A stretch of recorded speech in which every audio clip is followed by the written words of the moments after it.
歡迎嚟到尼斯達的英文教室第六課鼓勵。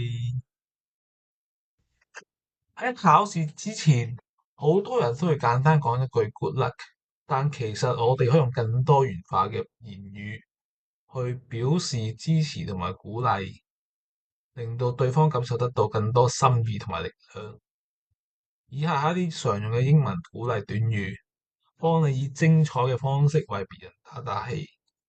好似有 give it your best shot, bring your A game, go all out, pull out all the stops, do your utmost。儘管呢五個 phrase 嘅意思都差唔多，不過都想同大家講講佢哋嘅分別。Give it your best shot，盡你最大嘅努力去做，創手一搏嘅意思。Bring your A game，攞出你最佳嘅一面。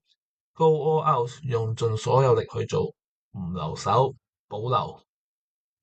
Pull out all the stop，用晒所有嘅方法資源去做，通常係講大型嘅活動或者重要嘅任務。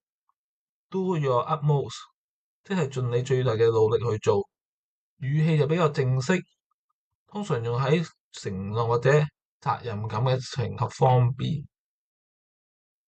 事實上，good luck 的確係一個常用嘅片語，但對於西方人士嚟講，尤其是係美國人，用 bring your A game 又比較多人用。